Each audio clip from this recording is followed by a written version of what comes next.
Well, welcome to week 19. Have you ever been asked about your priorities or told that you need to work on your priorities? Well, that's where we find ourselves in the story tonight. A priority is the thing that gets things done, and it's what gets done first. It's the most urgent, the most critical for success. It's the driving force of our thinking and our actions. It's not the same as a response to immediate demands around us. Those things that demand our immediate attention, that's not necessarily a priority. But sadly, many of us fail to analyze what controls our choices. We confuse the tyranny of the urgent with what's most important for reaching our goals.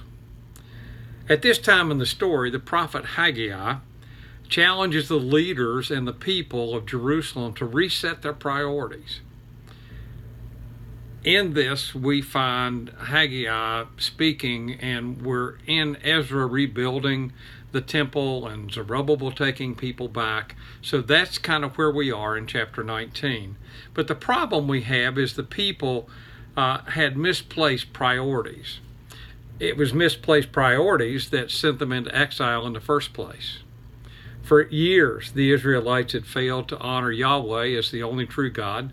They worshiped idols. They trampled on the law he had given. So God disciplined them using a foreign power and expelled them from his promised land and took them into captivity to Babylonia. Throughout the 70-year captivity in Babylon, the Israelites had become comfortable in their new home. By the end of that 70 years, most exiles had actually been born in Babylon and had only stories of the promised land passed down from their grandparents, no real experience themselves. Then in 539 BC, Persian King Cyrus conquered Babylonian King Belshazzar and changed the foreign policy toward all the exiles.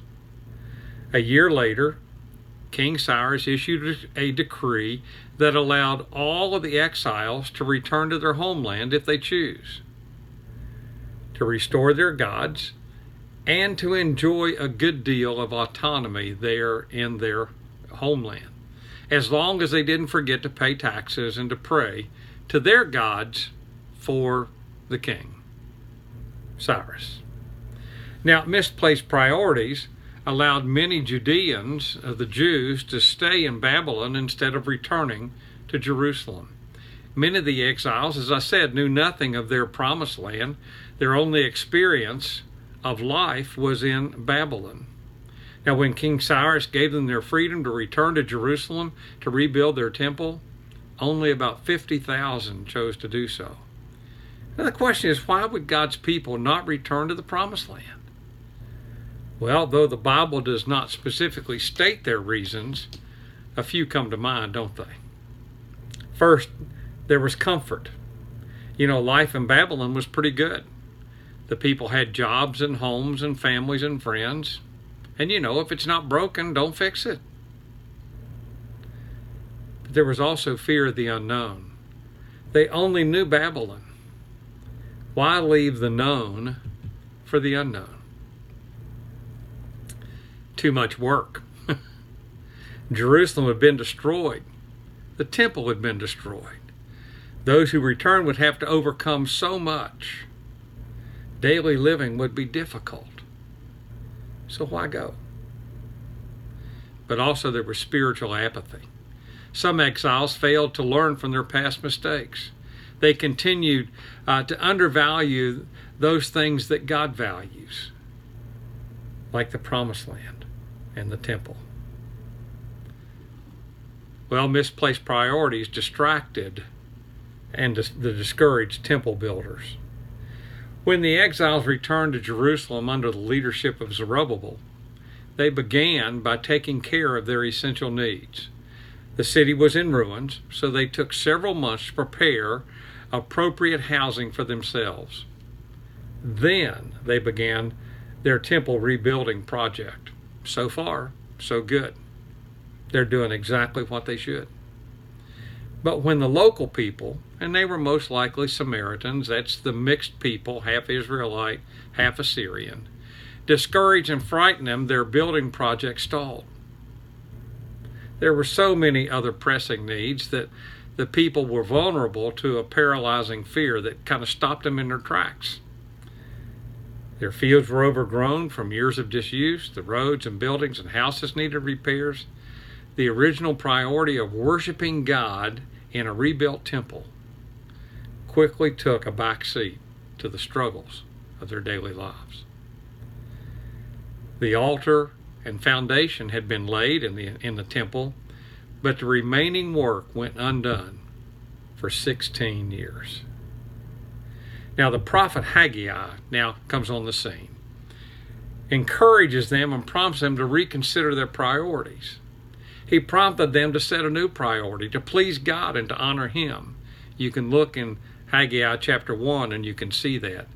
After 16 years of unfinished temple work, the Lord raised up Haggai.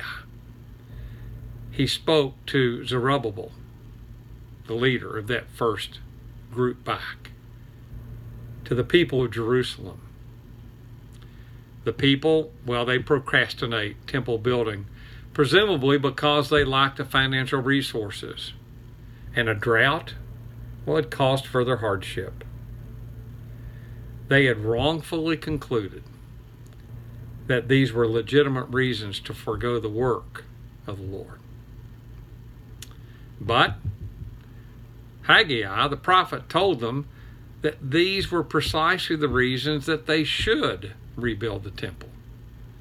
Realigning their priorities to reflect God's priorities would result in pleasing God and giving God glory, and that's what they were to do. The drought, the financial struggles were divine consequences for their misplaced priorities. God was behind the poor harvest, their dwindling livestock population. God spelled out His reason for wanting the temple built. In Haggai 1:8, He says, so that I may take pleasure in it and be honored. To do God's will and His work in spite of opposition, fear, and struggles is an act of faith. And without faith, Hebrews tells us, it's impossible to please God. The Jews were still living under the covenant law. They were to understand the divine blessings and consequences of obedience and disobedience. In Deuteronomy, it says it this way, if you do not obey the Lord your God and do not carefully follow His commands, the decrees I am giving you today, all these curses will come upon you and overtake you. The Lord will strike you with scorching heat and drought, and the Lord will turn the rain of your country into dust and powder. It will come down from the skies until you are destroyed. Further in chapter 28, He says, you will sow much seed in the field, but you will harvest little, because locusts will devour it. You will plant vineyards and cultivate them, but you will not drink the wine or gather the grapes, because worms will eat them. You will have olive trees throughout your country, but you will not use the oil, because the olives will drop off. Well, Haggai was pretty straightforward with them. Pointed them back to what they had promised and the covenant they had with God.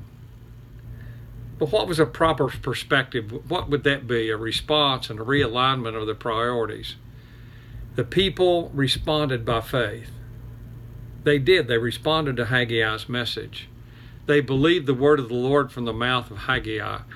They obeyed because they feared the Lord and had a reverential awe of Him. Unlike their forefathers who had largely ignored and disbelieved the prophets, this generation of returning exiles listened to the prophet and they believed him. They realigned their priorities based on God's will and word. They acted upon the prophet's prompt, and within 3 short weeks, the temple construction was back underway. They did not just say that they believed the prophet and believed God. Their outward actions demonstrated their inward priorities. By prompting the people toward new priorities, Haggai motivated them to action that secured the believers' religious identity. strengthened their leadership, and most importantly, it glorified God. The Lord, not the prophet, was responsible for stirring the hearts of the leaders, Zerubbabel and Joshua the priest, as well as the spirits of the people. The prophet brought the message, but only God can change hearts.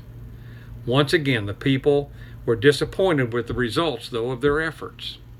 The artistry, the size, the glory of the temple did not compare to the grandeur of Solomon's gold-covered masterpiece. And once again, they were ready to quit, discouraged. But God's word through Haggai encouraged them to continue on in obedience to the work. The people struggled to see the upper story because they were focused on the lower story. But God had a plan to glorify his temple by displaying his sovereignty over foreign powers. All the earth's wealth is the Lord's. He filled his house with gold and silver when King Darius ordered Governor Tattenai to do so. That's from Ezra chapter 6. The Lord reminded them of his presence. Just as when they came out of Egypt, his presence should alleviate their fears. Their responsibility was to respond by faith and realign their priorities to his. Well, so what can we take away from this? Well, it'd be nice if the Bible gave us a list or an order of priorities that we could follow, almost like a checklist or a cookbook plan, but it doesn't. It gives us principles that we have to apply individually. You see, it would be too easy to become legalistic, simplistic, lackadaisical in our approach to prioritizing our lives if there was just this list. Wouldn't take any work on our part. The Bible makes clear that our relationship with the Lord should be our first priority. But how does that play out in our daily lives? How much Bible study time or prayer time or service time demonstrates that God comes first? How much? You have to decide. Priorities begin with motivation of the heart. It comes from inside. It comes from God working within you. One thing, we should not ever work with comparisons when doing God's work. God is not concerned about whether you do it as well as somebody else or better than somebody else or worse than somebody else. He wants you to do your very best and wants you to set your priorities. But another thought is that we should expect opposition, obstacles, and struggles when I serve the Lord. The Lord's enemies are always at work against him and you and me. I should persevere anyway, shouldn't I? And so should you. We should expect opposition. It's just the way things are. I should align my priorities to the Lord when I hear him and know what he says. I need to align my priorities with him. Good can become the enemy of the best. The Israelites' personal wants superseded the best thing, doing the will of God. And it cost them.